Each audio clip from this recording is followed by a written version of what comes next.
Please enjoy hundreds of my video lectures on telecom and wireless. Please do not forget to subscribe to my channel. Please also like my videos.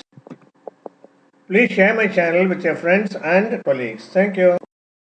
So we have seen traffic channel description in great detail. Now let's look at QPSK modulation using the PN shortcode. What is quadrature spreading?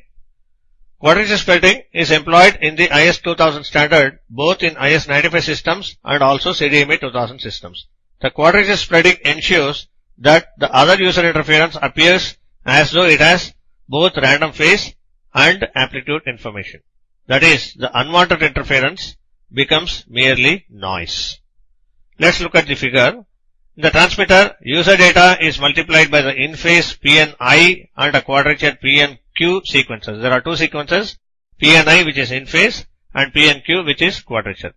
They have the same bit rate but with two unique bit sequences.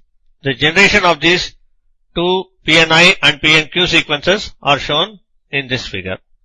They are modulated by quadrature carrier, sine wave and cos wave, and they are summed and retransmitted.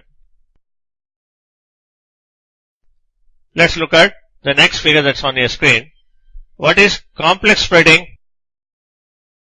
The figure explains that clearly. We'll see the description. The data stream is split into two streams, Y1 and Y2. These signals are then spread through a complex spreading circuit in CDMA 2000. In IS 95, this stage is not there.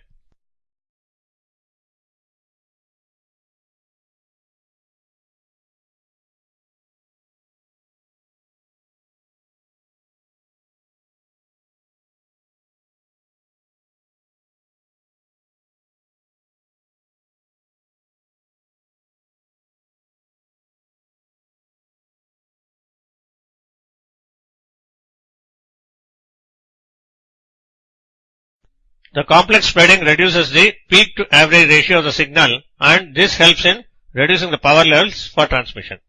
This is called HQPSK modulation. The spreading modulation can be either balanced or dual channel QPSK. In the balanced QPSK spreading, the same data signal is split into I and Q channels. In the dual channel QPSK spreading, the input data streams on the I and Q channels are independent of each other. That is the difference. In the forward link, QPSK data modulation is used. In the reverse link, each mobile uses BPSK data modulation and balanced QPSK spreading. We will see all these things later on. At the receiver, PNI and PNQ carriers demodulate the transmitted carrier and the complex spreading is removed. The despread signals are then summed and the user data is detected. The detected signal to noise ratio is greater than if quadrature spreading is not used. This is an improvement in CDMA 2000 which is not there in IS 95. Hi guys, hope you have enjoyed this video. Before you leave this, please ensure that you are subscribing to this. Also, please do like these videos and share it amongst your friends and colleagues. There are plenty of other videos and I hope you will be able to find time to browse through all these things. Thank you.